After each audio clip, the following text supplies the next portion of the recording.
It's time for the drive with Q on Sports Radio 102.9 FM The Game. Now, here's Q. Good afternoon, everyone. 5 o'clock straight up on the East Coast. It is indeed a Wednesday, a little abbreviated edition of the Drive with Q. As always, I'm your host, Rich Canuna. Is me, Armando Angel Martinez, behind the glass, producing the show, keeping us on the air on this 16th of October 2024, coming at you live inside the friendly confines of the SR 1029 FM studios, part of Coastal Sports Network. How you been? How you been? How you been? How has everyone been? I'm hoping everyone down there in Southwest Florida, you guys have made it out unscathed. It's great to be back on the air. We're playing a little catch up here with the network and the shows and the programming, but we had to come on for a little power hour of the Drive with Q. We'll take up to 6 o'clock straight up. As always, get in on the conversation. You can tweet at us at CSN Florida, at Rich Q on Q. And of course, 727-858-6650. That'll get you involved in Sports Talk. Bring something to the table. And as we are in the crux of the postseason in baseball, AL, NL Championship Series, the Mets even up against the Dodgers, the Yankees with a 2-0 lead over the Cleveland Guardians. They go up 3-0. That series is going to be kaput, done. We'll talk a little baseball today. A sneak peek at week 7 of these NFL lines. And I'm telling you, Monday night, this is amazing in the NFL. Let's just go back a little bit because we weren't on the air Monday. And let's go back and recap what occurred in the NFL during week 6 and why it's prevalent and imperative that we get to it on this Wednesday as we start to look ahead to week 7. So we'll start with pretty much the familiarity, right? Yeah, the Jets on Monday Night Football, they got all the breaks from the referee, a fluky play from Aaron Rodgers, Mike Williams can't run routes. He's all over the place. He looks like he's absolutely shot. Aaron Rodgers, Jets quarterback, throws him under the bus after the Buffalo Bills win it 23-20. Thank you, because we had them money line and first half line, mind you, by the way. And what happens the very next day? The worst kept secret in the NFL, Davante Adams, is now a New York Jet, right? So what do the Buffalo Bills do? Well, hold on a second now. Hold my beer, right? Hold my pop. Let's do you one up. Let's go after Amari Cooper. Okay, fine. So now you got a little battle going on in the AFC East. We're starting to see some teams already mailing it in 6-7 weeks in the NFL season. One of them resides down there in Florida, in Jacksonville, which I mentioned to you. If they have a no-show again in London, that's going to be it for Doug Peterson. That's going to be absolutely it for Doug Peterson. We're seeing horrible quarterback play across the board. Deshaun Watson, Daniel Jones again taking another step friggin' back for the Giants in a winnable game. And then you have 2 head coaches, and I don't really know what the hell either of them are thinking. The first one, I'll save my ire for the second one, and you guys know where I'm going with this. The first one is Mike Tomlin. There's an old adage, an old saying in sports. If it ain't broke, don't try to friggin' fix it. And Mike Tomlin is now toying with the idea of sending out Russell Wilson to start for the Pittsburgh Steelers against the Jets on Monday night, which I think is absolutely ludicrous. I think it's a crime. If I'm Justin Fields, I would be pissed off, annoyed, ticked off, because Russell Wilson does not give the Pittsburgh Steelers a better shot at winning than Fields. So we'll get into that a little more. Then you have what transpired on Sunday in Philadelphia at the Link. Another no-show effort. I don't want to hear this gritty, gutty win by the friggin' Philadelphia Eagles and their fan base. A no-show, putrid effort against the Cleveland Browns in a game that the Philadelphia Eagles actually won 20-16, in a game where Deshaun Watson proved he can no longer quarterback in the NFL. In a game where the Cleveland Browns realized our season's done at 1-5, so you might have another head coach on the chopping block. But then you go across the sideline to the Philadelphia Eagles. And I really wish we were hitting it on Monday, because it's still a lukewarm, fresh story. But the antics, the nonsense of the clown head coach, that is Nick Sirianni. It's on another level at this point. I mean, the fact that this man is barking and yapping with Eagles fans, and I don't care that these ridiculous, dinky little content outlets in Philadelphia pick up who the guy is. It's a big story. The story itself is this. You have an immature head coach, an immature man, trying to successfully be a head coach in the NFL with a very respectful franchise and a very respectful ownership group and owner in Jeffrey Lurie. And what I saw the other day was beyond amateuristic. It was beyond clownish. It was beyond foolish. It was beyond asinineness and just jackass-ish, if that's a word I can make up on this friggin' Wednesday edition of The Drive. If I'm the Philadelphia Eagles, I already know Nick Sirianni's gone. It's just a matter of when. It's just a matter of when. And I wasn't going to come on the air Monday and sit there and scream at the top of my lungs like I typically do for a couple hours every day and say, get this guy out of here, fire him.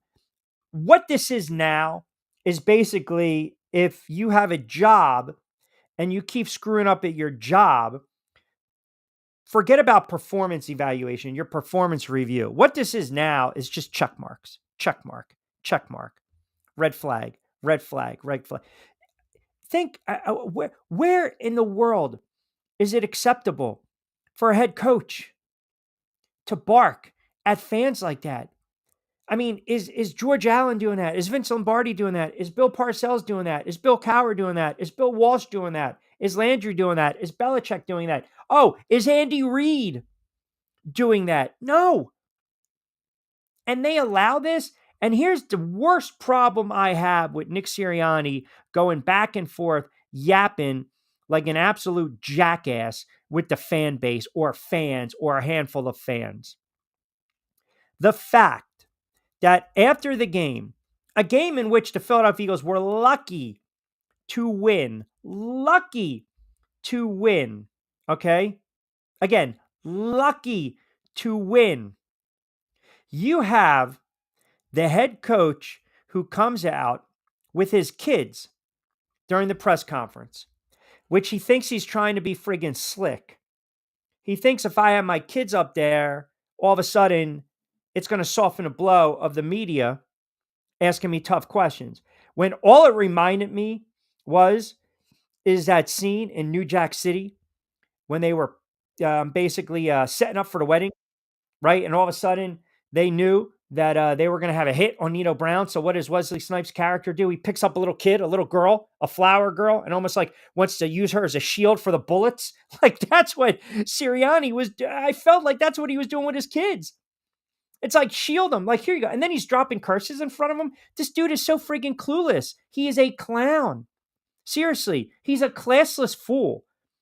And the fact that the Philadelphia Eagles are stuck with him and they haven't done anything yet is absolutely mesmerizing. It's mind-boggling. Then he's got to come back out and he's got to apologize for his behavior. And now you have all these thoughts in this sentiment. Well, you know what? The players really like that he's like, no, they don't, man. No, they don't. And I'm telling you right now, I'm starting to hear little cracks come out and little rumblings that the locker room, they're not all in with this guy. They're not all in with this guy. And why should you be? The quarterback and the head coach do not like each other. They don't respect each other. And we're seeing the play on the field again with the BS play calling. All this guy, all he is doing is he just cannot get out of his own way. That's it. That's it. And I don't want to hear this, well, yeah, we really want that Nick. No, man. I mean, imagine if this freaking guy would have won a Super Bowl. It would be unbearable. You give him carte blanche for at least 3 to 5 years. You just can't allow that in the NFL. You can't have a head coach acting like that. And you saw this last year. What did he do? What did he do after the win against Kansas City? He came out and he was barking and yapping and making all the comments and telling them, shut up and get out of here and blah, blah, blah, blah, blah, blah, blah. And then a couple weeks later, the Philadelphia Eagles turned around and they got absolutely waxed in the friggin' playoff game. Okay? Against Tampa Bay. So you cannot, under any circumstances, have your head coach acting like that. You can't. You really can't. You can't allow it. You cannot under any circumstances have your head coach acting like a jackass and a clown, right? A clown or a fool. You just can't. And allow it to continue? No way. I mean, if I'm Jeffrey Lurie, I'm thinking to myself, what the hell did I get myself into? Like, when is it going to end? And that's the problem. I don't think it is. I think it ends when they fire this guy. That's what I think. Listen, they're not a good football team. And now this week, everyone's going to talk about Saquon, the Giants. Here you go. Saquon, again, he's a fraud. Saquon Barkley can sit up there and say, this game doesn't mean anything. I'm not thinking. You're full of it, man. You got a banged up Giant team that lost a winnable game against Cincinnati. No Andrew Thomas. He's out for the season with the Liz Frank injury and the surgery. They're already short. They're already, a walking wounded when it comes to some of their defensive players, some of their edge rushers, some guys in the secondary. Singletary still banged up. You're hoping you get Neighbors back. No Thomas. This is a game where if the Philadelphia Eagles want to figure out where the hell they are this season, this is a game where they go out and they literally just blow the doors off the New York Giants 35-10. But I'm not even sure that's a possibility. I'm really not. I'm telling you right now. I don't believe they're going to do that. I think you got a situation right now where you've got teams in the NFL that are 6, 7 weeks in that still do not have an identity. They still don't know who they are, what they're going to be. This isn't about evolving. If you can't figure it out now, you're in trouble. You're in trouble. 727-858-6650. Let me hear what you guys have to say. I'm looking around the NFL and I'm seeing teams. We're talking about the Dallas Cowboys. They can't get out of their own way. I mean, the Dallas Cowboys on Jerry Jones's birthday. Here's a great present for you. Let's go out and let's get our doors blown off and let's get embarrassed on my birthday. And then this guy has the gall to threaten radio hosts for doing their job. The frig out of here. Get out of here with that nonsense. Jerry in Rhode Island, welcome back, Q. What you need is a clip of Angel this morning for some sound. Oh, well, I don't know. Me, Hermano, maybe a little cranky, huh? Gas pump guy. What's up, Q? Good to see you. A ball as well. Let's talk about the monster game that the Bucks had against the Saints. Go ahead. You can start. Tampa Bay. I mentioned this yesterday with Lloyd Vance on BYP. That was a monster game from Tampa Bay. But see, this is my point. You're starting to see teams come back to reality. Remember when the Saints scored 90 something odd points, like 1,000 points in 2 games? What did we say? Oh my God, this offense is a juggernaut. They haven't looked the same in the past 3 or 4 weeks. They haven't. The Steelers and what Tomlin is doing, I think is a joke. And whether he's trying to light a spark or a fire under Justin Fields, okay. But under no circumstance, listen, Justin Fields, who I said prior to the season was going to start over Russell Wilson before we even knew Russell Wilson had the calf injury, the calf strain. Justin Fields is not going to put up gaudy numbers. It's not who he is. But where Justin Fields, I guess, garners the respect of his teammates, he's a gamer. He's tough. He really hasn't made that backbreaking mistake that a lot of people thought he would be. He's not really turning the ball over. He's being modest with his numbers and his completion percentage, but his legs are the difference. Russell Wilson he just doesn't give them that type of dynamic. He doesn't. I mean, I would love to hear from you Steelers fans. I'm telling you right now. I mean, if Mike Tomlin is trying to, again, push, that's one thing. Vince chimes in, Steelers fan. Tomlin has a saying, 2 dogs, 1 bone. He just likes competition. I don't think he's seriously considering Russ, but he's keeping speculation high for comp and trade value, in my opinion. Who's going to want him? Who's going to run? I'm not taking a fly on Russell Wilson.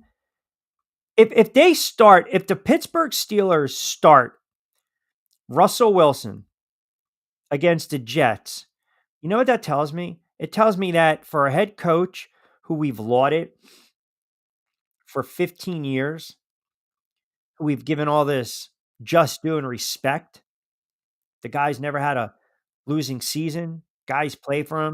Remember last year we were on the conversation, is his time at an end? Is he going to get fired? For all that, Super Bowl winning coach, all the accolades, it tells me at this point of his coaching career, life, he's not prioritizing winning. He's not. If he goes to Russell Wilson, I think that would be an absolute joke if they went to Russell Wilson. Russell Wilson does not give them the best chance to win a football game, but you're seeing it in the NFL right now, is my point. I mean, seriously, is there a team right now in the NFL, that we can honestly sit there and say, man, they are a juggernaut? Minnesota, it's a great story.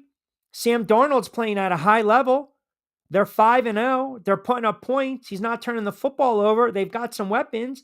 But I think people are looking at Minnesota and they're waiting for the other shoe to drop. And maybe they get humbled against the Lions. Who knows? Kansas City is the defending Super Bowl champs. We know that. Kansas City is trying to go back to back to back. Three-peat. They're flawed. San Francisco? Seattle was undefeated. They're 3-3. Atlanta? No. Detroit? Not a juggernaut. They just lost Hutchinson. They're a very good team, but they're not a juggernaut. The Commanders came back down to life. Houston? All right, 5-1. I don't think they're a juggernaut. Their point differential is +5. They've had some issues. Baltimore? What Lamar's going to show up? Buffalo? Miami? No Tua? The Jets? An aging Rodgers? There are no juggernauts anymore. You think this is a season Tomlin doesn't have a winning season if he goes with Russell Wilson instead of Justin? I think that to answer that, Pittsburgh's 4-2 right now. I thought Justin Fields, and again, I mentioned this on BYP, not to belabor the point, I thought the kid was going to have a breakthrough year. They got the Jets and the Giants. Those are winnable games. They've got the Commanders, the Ravens, the Browns, Cincinnati. Who knows where the Browns are going to be? The Browns might be mailing it in. Cincinnati, they kept their season alive the other night. Point being is, if they're 6-2, 6-3 after 9, I think you sign up for it. Where the Steelers are going to come back down to life, Eagles, Ravens, Chiefs, Cincinnati to close the season. So they had to stockpile some of these wins early on. You could have made a case they should have beaten the Dallas Cowboys, and you should have made a case that fluky plays, they could have beat the Colts. I mean, they could technically be an undefeated team, but I do think they kind of come back down to reality a little bit. I mean, it's just the nature of the NFL and scheduling quirks. But you look around the league right now, I mean, Tampa Bay just put up 51 points. I know you guys love your Bucks down there, but Tampa Bay is not a juggernaut. They're not. Now, they're also in a division where you say to yourself, well, New Orleans is a fraud. We know Carolina is bad. In Atlanta, we don't really trust what Cousins is going to show up, even though they quietly have won 3 straight, and they could have also beaten the Chiefs as it wasn't for some bad officiating. There's no one's running away with the NFL this year. They're not. NBA long season, NHL long season, baseball, it's 162 games, right? We saw what the Mets did with the Phillies. We saw what Arizona did to the Phillies last year. Sometimes you just get hot at the right time. Sometimes your pitching goes south.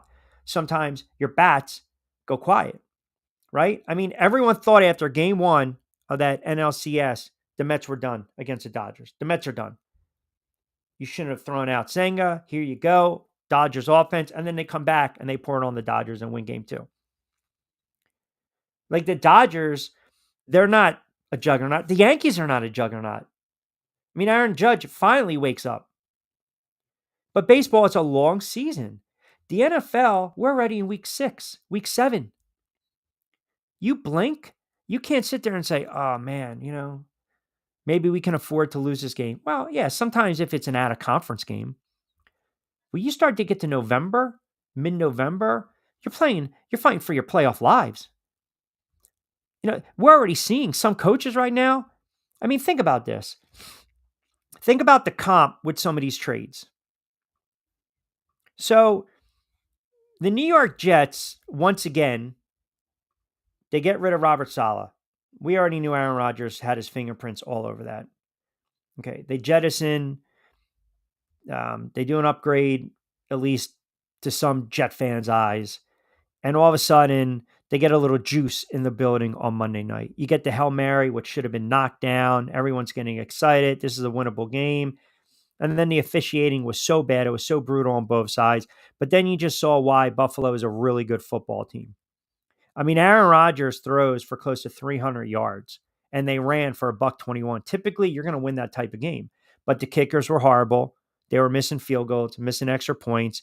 Jets had chances to win that game. Williams runs a bad route, bad ball, picked off. Then what do they do the next day?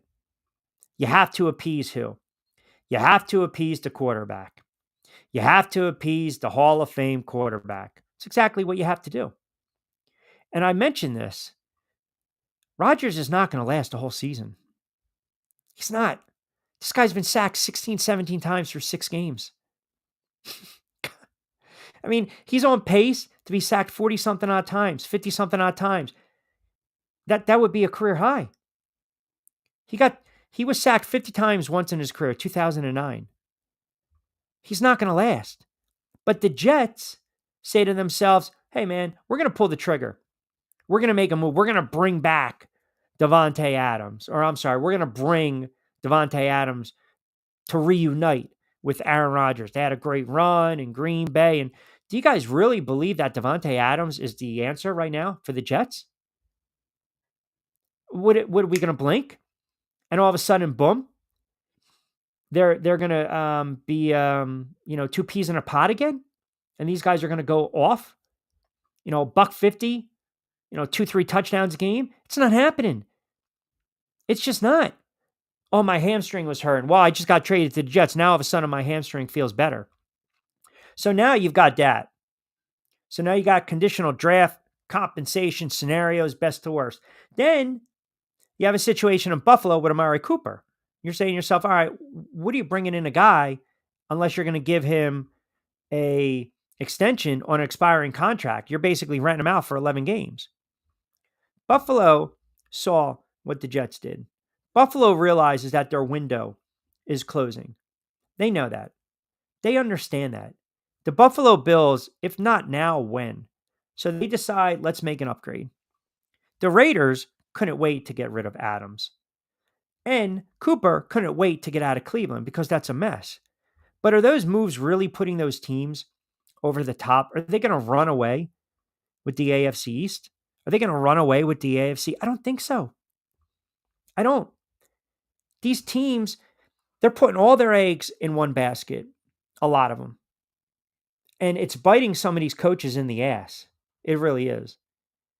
I mean, I'm at the point right now with Daniel Jones and the Giants, and I mentioned this again before the season, so forgive me if I'm repeating myself. The Giants are going to be stuck between a rock and a hard place. When the Giants are 2-5, 2-6, 2-7 team, they're going nowhere. They're trying to figure out which players are not making business decisions. And they drafted, listen, Neighbors, Newbin, Phillips, Johnson, they're all contributing. That's a nice draft.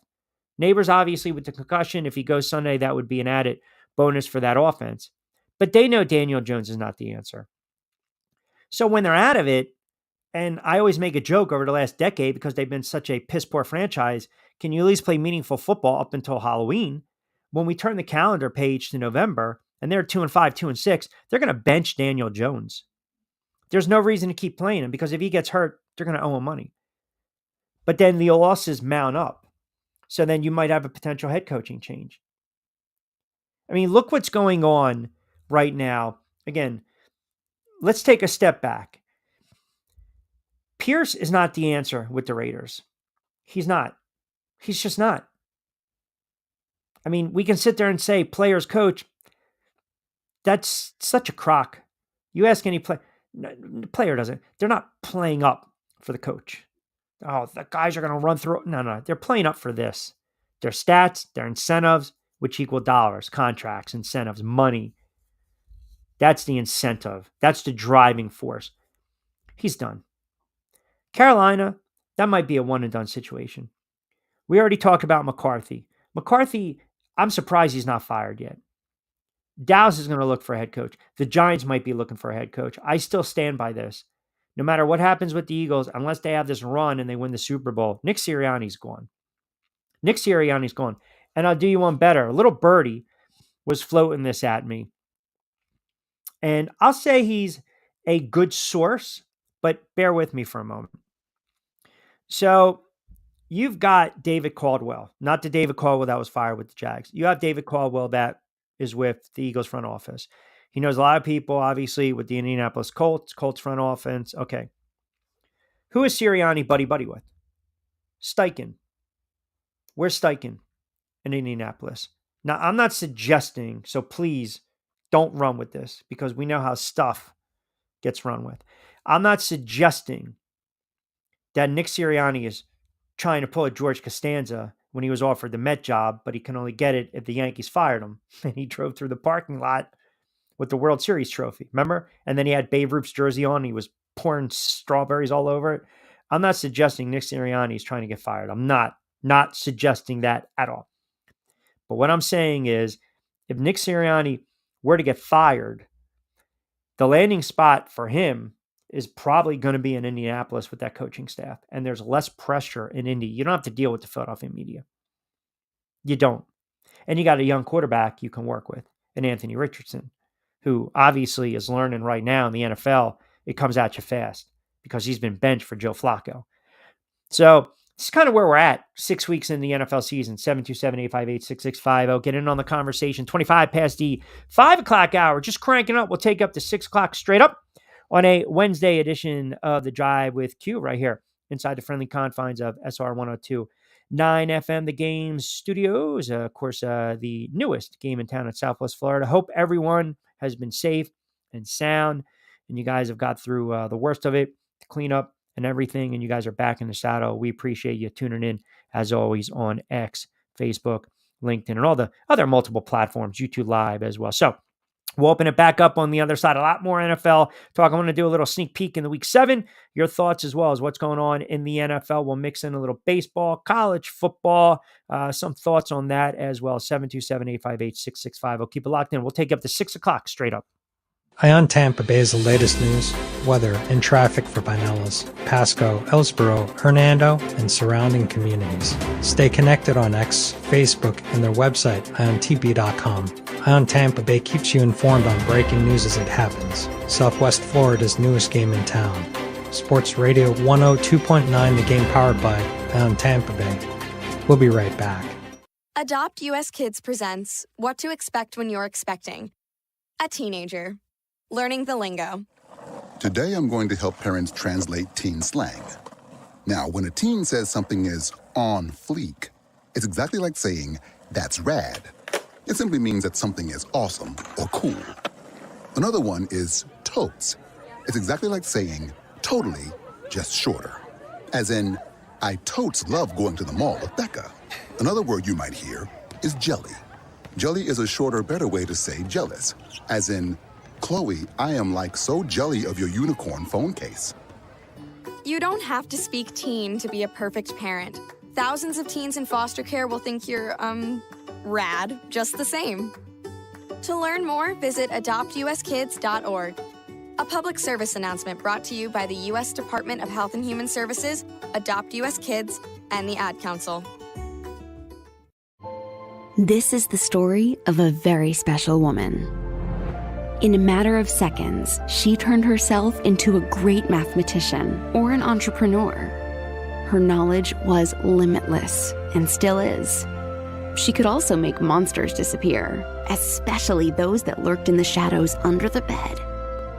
Once, this woman put back together a teenage girl's broken heart, which had been shattered in 1,000 pieces, just by giving her a bear hug. She masqueraded as a regular person at work, but as a superhero at home. Everyone knows her as Gabriella. I still call her Mom. Your hero needs you now, and AARP is here to help. Find the care guides you need to help, complete with tips and resources at aarp.org/caregiving. A public service announcement brought to you by AARP and the Ad Council. Call or text the show at 727-858-6650. Now, back to Q. All right, 727-858-6650. We'll take it 6 o'clock straight up. Busy show on a Friday as well. We'll really dive into lines, NFL, college football. But I want to get to some Facebook comments. Joe D in South Philly chiming in. Q, there you go again with Nick Sirianni. Let bygones be bygone. I'm not sure what your personal vendetta is with Nick Sirianni. He's a fiery guy. As long as they play winning football, I don't care about the antics. You shouldn't either. It's not even that I care. I mean, you guys are stuck with him. You guys are stuck with him. I mean, chewing gum in a press conference. You know, you put your kids on the podium when you win an NFC championship, right? You win a Super Bowl, because after, you win a title, every question is going to be soft. You can smile, you can have fun, you can get into some long-winded details and answers. You can sit there and have a cup of Joe.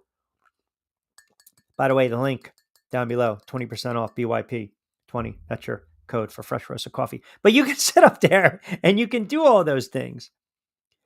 When you just barely beat a horrible Cleveland Browns team that I have no idea what the hell they're thinking because of Deshaun Watson, you can't do that. So, Joe, appreciate you. Love you. I don't agree with you. Matt in North Jersey chimes in. Q, that's an excellent point you bring up on Daniel Jones. They're going to have to bubble wrap him, especially when they're 2-7, 2-8. This team, once again, is going nowhere. Do you think they get rid of Daves and Joe Shane at the end of the season? And where do you think they go from the quarterbacking position? Do they get a bridge quarterback, or if they have a high enough draft pick, do they draft another quarterback? Rinse and repeat. Q, enjoying the show as always. Good to see you back on the air. Appreciate that, Matty. Your guess is as good as mine, man. Dable, Shane, Daniel Jones was not their guy. Gettleman drafted Daniel Jones. He drafted Saquon Barkley, right? You don't draft a running back, top 5. They drafted Daniel Jones. They saw footage out of him. They liked him. They said he played the part. I wouldn't have drafted him. I don't think he's a first-round talent, but they drafted him 6.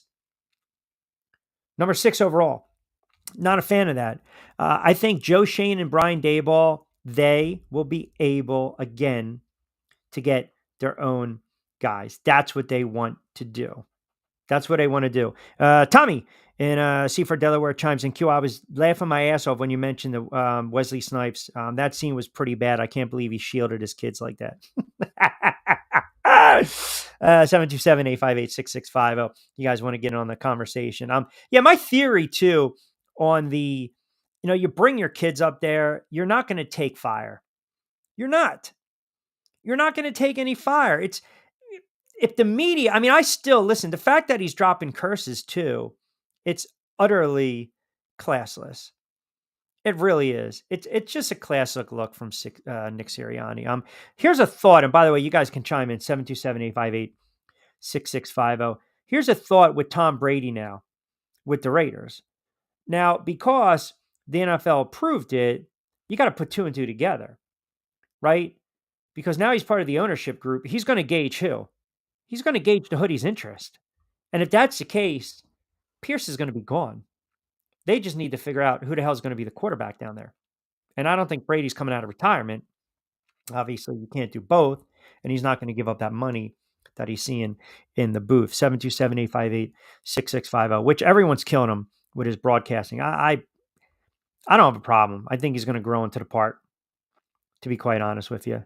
That's just me. What do I know? E in North Jersey chiming in. Q, always enjoy your takes. Opening monologue was spot on. You talked about teams not having an identity. Hell, we're already 7 weeks in. Where is the identity of some of these teams? Talk to me, Q. I'll get to that in a moment. X-Man 19. What is that? Using children as shields is a common theme among Philadelphia. Oh, man, I'll tell you. Unbelievable. It's funny too. I have not heard from the B-Boys today. Maybe the B-Boys knew we were in on Monday, but I don't know where the B-Boys are. I don't know where the Bunker Boys are. They usually chime in after an Eagles win, which have been far and few, and they yap. So if they want to get in, 727-858-6650. You got people, Angel, they're storming the beaches, man. You got guys that are running towards the fire. Then you got other clowns that are running away from the fire. I'm seeing it right now. I see with some of the commenters, see with some of the comments on Facebook, on X, on YouTube. We run towards the fire. But then you got guys like the B-boys. They go this way. Yep. They go scramuse.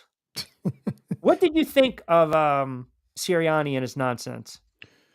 I'm glad I was on my way home, so I didn't have to put up with that freaking dribbling mess as far as what it was for our team when a 2016 win, that you win by 4 and you act as if you blew them out by like 35 points. That's number one. Yeah. Then you decide to take your kid, and he's done it before. What he did, he just had like this. He literally said, like, listen, he literally had like, this is what he did. He had his kid. This is Sirianni in the press conference, right? Yeah.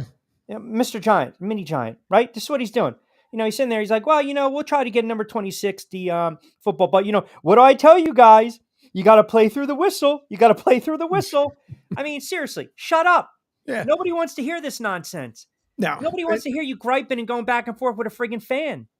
Yeah, but then he goes back and you don't even explain anything. It's basically the press conference went like this. So today is Wednesday. It was followed by Tuesday. I think Monday was before Tuesday. And then we played Sunday. We won. And then Thursday's coming, which then is followed by Friday. Like, that's what I got at a press conference. Like, there was nothing that you admitted. There's nothing in there that says you're going to make the scene better. I'm so done with this ridiculous nonsense that I even said this morning that Gas Pump Guy is sending me a contract with the Bucks ink on there.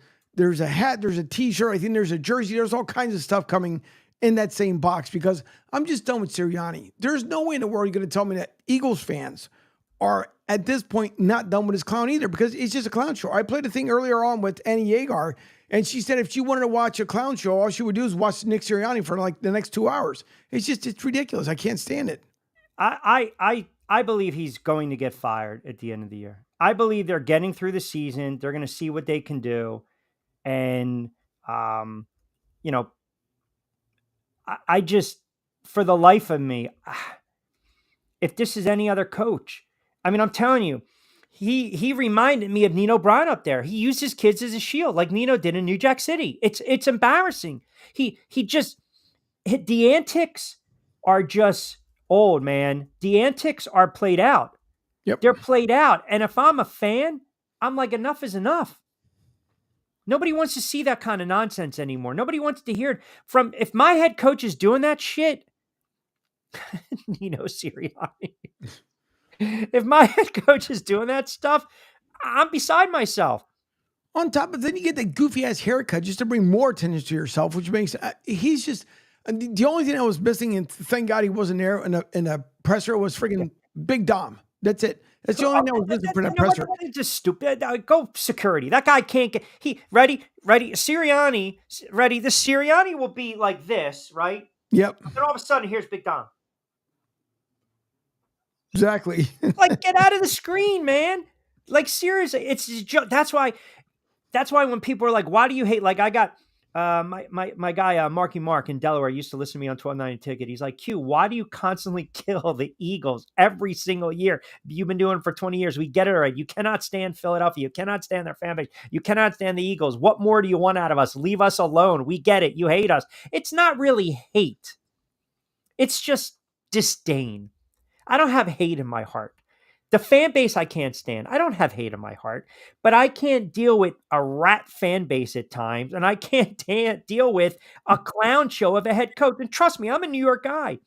What do you think? I don't absorb fire. There's not return fire to me. I'm ducking and diving and moving all over the place. Yeah, absolutely. I know how arrogant the Yankee fan can be, the Ranger fan, the Knick fan, the Giant fan, the friggin' Jet fan.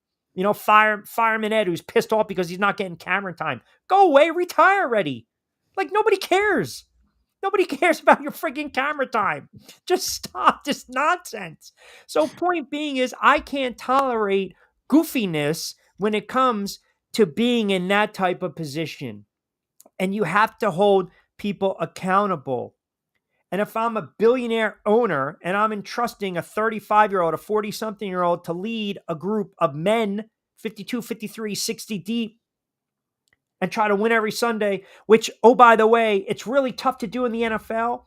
I have to present myself in a different light. I have to come off a different way. All this nonsense, yeah, at the end of the day, right? At the end of the day, players are going to sit there and say, we like this. We want this in our coach.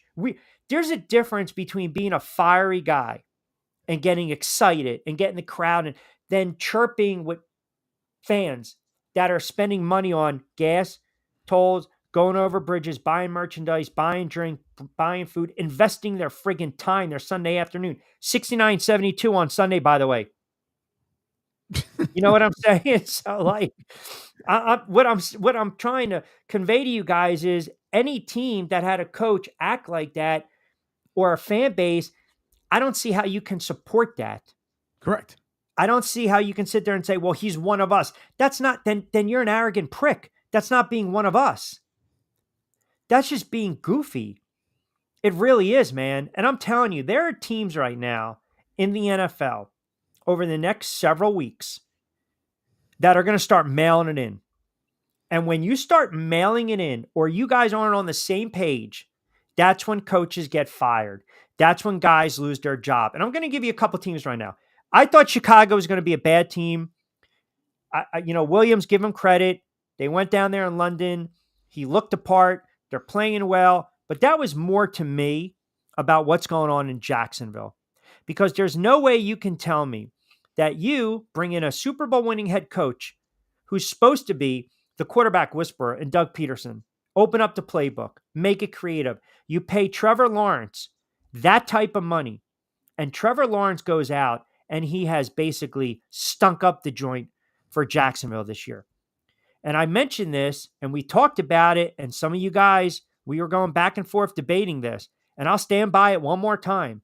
If they have a no-show in London against a piss poor, and they're bad, Patriot team, there's absolutely no way you retain Doug Peterson. There's none. He comes out and he says the locker room's not fractured after they give up 47 and 24 in losses. They come back, they get a gift win against the Colts because Lawrence actually made a throw or two on his birthday and played well. Then they come back on the road in London, if you will, against a rookie quarterback, mind you.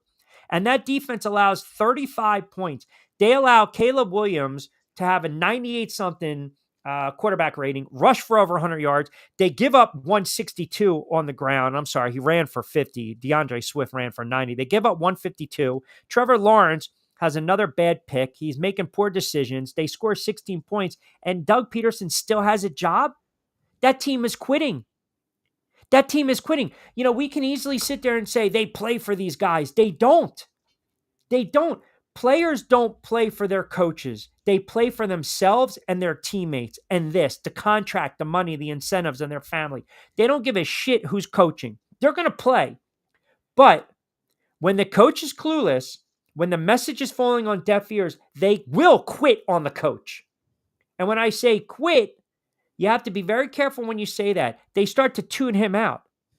Now, all of a sudden, you got that pass rusher who's being chipped, and he's got to come around the edge. Well, he decides, let me take the interior route. I'm going to go rogue. I'm going to get mine. That's what we're seeing in Jacksonville. You got a quarterback that's regressed. He's got no confidence. You have your play calling that's not creative. It's vanilla. And then you got a team that's flat out quitting. I mean, from a gambling standpoint, if you look at Jacksonville, hell, lead them the rest of the year. Lead them. They're not going to be favored against Green Bay. They're not going to be favored against Eagles. They're not going to be favored against Vikings. They're not going to be favored against the Lions. They're not going to be favored against the Texans. I don't think they're going to be favored against the Titans. They're not going to be favored against the Jets. They're not going to be favored against the Raiders. They're a piss poor run franchise right now because that owner's thinking about one thing. How can I get this team to London? That's all. That's all he's concerned about. And yet they're a 5.5-point favorite against New England. Why? Because New England decided. And hold on, Jerry from Rhode Island, didn't you guys get on me? What did I say last week? What did I say? When were we going to see May? Did I not say we are going to see this kid start sooner rather than later? He started against the Texans. Now, I wouldn't have done it. I would have started him against Jacksonville, not against the Texans, because Jacksonville is a bad team. But New England's deciding this is the route we have to go. We have to see what we have. So I can live with that, because that's a young quarterback, and that coach is going to get a year or two. But Doug in Jacksonville, it's a mess. It's an absolute mess. Trevor Lawrence is making a lot of money. Why are we not ripping on Trevor Lawrence? We're killing Deshaun Watson. We're getting on Jalen Hurts. We're getting on Dak. How about Trevor Lawrence? And shame on me. I actually thought Trevor Lawrence was going to be a franchise quarterback. My buddies had to walk me back on that and say, no, really watch this guy. He's not that good. Well, right now, he's not playing good football. It's going to cost the head coach his job. And the coach is going to lose his job because he basically flat out took shots at the fan base. Oh, by the way, so did the other clown in Philadelphia. By barking at fans, you're taking shots at the fan base. Fans that pay your salary, right? That support you. So it's like the next coach to go is probably going to be Doug Peterson. And listen, they need to just overhaul. They need to overhaul. That's what I'm saying. You get to November, you're going to see teams that are just absolutely dogging it, man. The Titans. I mean, can you just please stop throwing that kid out there? He's horrible. He is horrible. I'm not saying Mason Rudolph is the answer, but hell, they would have actually won some games with Joe Flacco. You know, the Rams are a team. Now the buzz is, I don't know if you heard this, right? The Rams, they're going nowhere. I didn't think the Rams were going to be a very good team this year. They sold their soul for a Super Bowl. They got the Super Bowl win, yada, yada, yada. They're an aging team. They're banged up. They're 1-4. So now the talk is, hey, the Giants should go after Matthew Stafford. Trade for Matthew Stafford. No. Like, is that really going to put the Giants over the top? Nope. At this point, listen, it's not going to shock me if they trade Matthew Stafford. You know, Matthew Stafford might have 1 or 2 years left, and you can tell right away he wants to go into television. But here's the problem. If you trade him, you're opening up $15.2 million in cap space right now and $31 million in each of the next 2 seasons. So you talk about dead money would be huge. And the Rams really don't have any type of who's going to be that quarterback in place, right? So, you know, their defense took some losses, as you guys are commenting. Aaron Donald was huge, right? Losing him, retiring. They've had some injuries. They're 1-4 in a tough division. The 49ers are leaking a little bit of oil. We know that, but they're just not the same team. Matthew Stafford is 36 years old. Okay. Matthew Stafford, we know he's going to throw for 4,000 yards, but he's not that guy anymore, right? He's not. I mean, Matthew Stafford missed a bunch of games in 2022. He missed a couple games last year. He missed a bunch of games in 2019. So the last 4 or 5 years, his last 2 years with Detroit, he put up some good numbers, but he also missed a lot of time. He put up numbers when he played. Point being is, you know, you can't sell your soul. When you're 1-5, 1-6, you're going to basically take on a player that you're borrowing. It's exactly what the Bills are doing with Amari Cooper. Like, what's the comp? You know, he's got an expiring contract. You got to renegotiate that contract and you got to pay him, or you're basically borrowing him for 11 games thinking he's going to be the difference that gets the Bills over the hump in the AFC East. I'm not seeing it. I'm not. So I'm going to get to a couple more comments. Who picks up Hassan Reddick? Because now that he's been granted the trade. What are you now? No. Why? He decided to open up his books and give me all his notes. You want to know why? He has to. It's the law, dickhead. It's called disclosure. Who is going to pick? You saw my suit. You've seen it. I had one. I mean, wow, that's a great question. That's a really great question. You know what's interesting too with Hassan Reddick? He had horrible counsel. Yep. That's why he dropped his guys and he's with Rosenhaus. Man.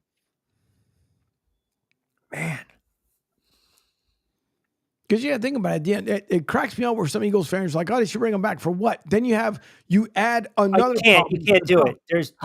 You can't do that. Yeah, it's not allowed. Right. Yeah. It's not allowed. I don't think Stafford's been the same since he messed up his shoulder. Just never came back from that. Me personally, yeah, he hasn't been the same quarterback. I mean, when he put up some good numbers, but remember he was breaking down too over the last several years. Yeah, I don't know where Reddick. I mean, do you want it? But he also showed that he's, kind of, and I don't like to say the word head case, but flaky. Yeah. Do you want to? Do you want to take a flyer on him? And then all of a sudden, if you're not going to give him a contract, deal with more stuff. I mean, he's lost a substantial amount of money just from not playing. Correct. And I know Woody Johnson came out and said, look, man, we need you. We need you. Now, does he change his mind? Right? Knowing that all of a sudden, hey, here we go. Aaron Rodgers, now Adams. We might win a couple games. I don't know. Do you think Stafford would do good on the Panthers with Canales? That might be a good link up. I think Canales might get 1 year. I hate to say it. That ownership, that owner is a goofball, man. I mean, if they really spit the bit, I mean, think about where we are right now with the Panthers. Name me the quarterback we haven't even talked about. I feel as though we haven't even mentioned him in 6 weeks. What, Bryce Young? There you go. There you go. That was a monumental bust of a draft pick. This kid is like Trey Lance, Justin Fields. Get him the hell out of there. He needs a change of scenery. If I'm a veteran quarterback, Andy Dalton wants to hang around. That's fine. Collect the check. I'm not going there. I'm steering clear of Carolina. I'm steering clear of Tennessee. I'm steering clear of Carolina. Jacksonville, it's not a good landing spot. Nope. I mean, Lawrence, obviously, he's supplanted himself. Washington's going to blow the doors off Philadelphia. So they play, I think they play in mid-November. Eagles have the Giants coming up, winnable games. Cincinnati, who knows? Cincinnati saved their season with that win the other night. Jacksonville's a winnable game. Dallas is always interesting because we don't know. Is Dallas going to get rid of McCarthy by then? I don't know. That game's in Dallas where they're getting blown out at home. Then they have Washington. Washington, one of the reasons I predicted Washington to win the NFC East is because I thought Jaden Daniels was going to burst on the scene, which he has. I love the hire of Quinn. You got a defensive-minded friggin' head coach, and look what he did when he was in Dallas. Just the defense, they ratchet up a little bit. They went blow to blow the other day. I give Washington credit because I think people were looking at them and they were saying, you're going to get your doors blown off against the Ravens. Listen, man, they won 4 straight. They came back down to earth a little bit. Lamar Jackson shows you he's Lamar Jackson. He probably had one of the plays of the year, running around, scrambling. Here we go, doing the things you shouldn't do, throw across the body, right? I mean, he's doing that commonplace every single week. But what would scare me if I play Washington is if Robinson's good to go and they can run the football, they're going to run for about $120 against the Eagles. Eagles run defense. They're suspect, man. They're suspect. And I think Daniels is going to have an opportunity to beat them with his legs. Okay. Now you add in some veteran guys. You got some veteran wide receivers. You got the kid coming over from the Chargers. The name escapes me. Thank you, Eckler. He's fitting. You got McNichols. You got Scary Terry. I thought they were going to put up some points this year. And I also thought Dallas, the Eagles, were going to take a step back. And you already know I didn't think the Giants were going to be a good football team. Dallas, we knew, was only going to win 5 or 6 games. And I still maintain the Eagles are going to be an 8-win team. They're going to be an 8-win team. They're going to win some games they have no business winning, and they're going to lose some games late. And if they lose to the Giants on Sunday, I mean, it's you better not bring these guys up to the press conference. That's all I'm saying. It's going to bring up the whole family up there. Wow, nah. I mean, that's still one of the all-time great scenes, man. Wesley Snipes knew it was a hit. Right. The Italians threw up the van, opened it up, and you just knew it's all about the eye contact. But what does he friggin' do? Cheddar Man's not there, not getting his back. The old man gets the shrapnel, and then he picks up the little flower girl. That's when you knew, I can't root for you anymore, Nino Brown. Up to that point, I was all in for Nino. Now, don't get me wrong. I was also a fan of, what's his name? What was Ice-T's name in that? Tito. Yeah. Tito. Take him outside and throw his bum cot away. Who says who he is. All right, let me read one more text before we get out of here. The Madman 19. Niners need to be near 500 when Greenlaw gets back, then get hot in December, and they will be the team nobody wants to play. Obviously a Niners fan. The Niners, I will say this as we close it out on a Wednesday, the Niners broke the Philadelphia Eagles last year. Literally. Not even woodshed. Not even dog walked. They broke that team. They were never the same after they played the San Francisco 49ers. And if the Niners get healthy and they get right, yeah, because they're a veteran team, they're a playoff tested team. It would be something to see Minnesota and the Niners in the NFC Championship. That would be something wild. But again, it's a long season, but it's also getting late, early for some teams. By the way, quickly on baseball, I did mention you've got the Mets and the Dodgers tonight. Bueller out on the mound for the Dodgers. Severino right now, Dodgers minus 115. That's not going to be really juice to the over. If the Mets, listen, series now shifting back to Citi Field, they're going to be rocking. So don't come and knocking. You're going to have Grimace out there. And if Grimace is throwing out the first pitch, shit's got to happen. Something's got to happen. So it'll be a great atmosphere for a baseball game. But I'll tell you, if the Mets win this game tonight, they put on a substantial amount of pressure on the Dodgers, because then I think you have to wonder, all right, how are the Dodgers going to go with their rotation? Same thing's going to be said for the Guardians. They lose a starter. They're going to have to shorten it up a little bit. But if they lose to the Yankees and go down 3-0, then that series is over. Maybe you get a gentleman's sweep. I don't know. But you'll have Schmidt tomorrow night against Boyd. And then tomorrow night for the Dodgers, you'll have my guy, Yamamoto, against Quintana for the Mets. So AL, NL championship series are there. We will do great show. Q, as always, love everything you talk about. Have a great day. GPG. Thank you, Gas Pump Guy. We'll do a little extended. Mets so much fun to watch. Yes, they are. A little extended on Friday. And the Dodgers do have a history. I mean, can I get my last freaking comments in? They're coming in fast and furious. It's just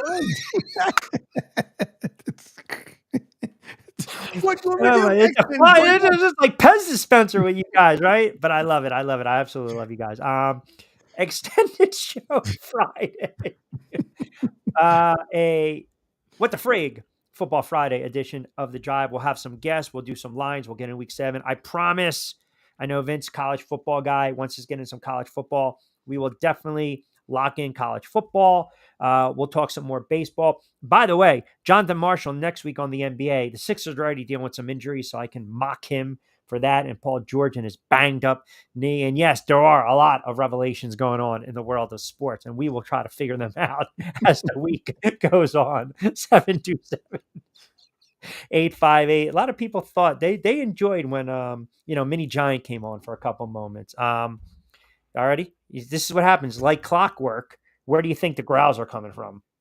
Kiki. Yeah, she's all ready to go. All right, Angel behind the glass, keeping us on the air. We always appreciate it. The hour flies by. We're gonna get back to 2, but we gotta just regroup with a lot of stuff. Don't forget, download the app SR1029 The Game. Check us out online SR1029thegame.com. Follow us on social media, YouTube channel. You guys are unbelievable, keeping with me for an hour plus with the comments. Don't forget, you got some good shows coming up as well. Following me, Jay shows coming up, so check that out. 6 to 8, I believe, Angel? Yes, for tonight's going to be a condensed show. What's that? Tonight's going to be a condensed show. Normally 6 to 8, but yes, tonight's going to be a condensed show. Like, we don't use condensed milk. By the way, fresh roasted coffee in the link, BYP, 20% off. Use promo code BYP. 20, powered by our good friends at Zen Auto Concepts. And of course, Play It Again Sports on this Wednesday edition of The Drive. Don't forget BYP dropping a new edition tomorrow. Check that out on Spotify and Amazon and my YouTube channel, Rich Q on Q. My friend, we will see you guys on Friday for What the Frig Football Friday edition of The Drive. As always, have a good sports Wednesday. Enjoy the baseball. Enjoy a little college football later in the week. Yes, the dogs, they are barking. She is ready for some food. Be safe, be sound. Hasta luego, buen día.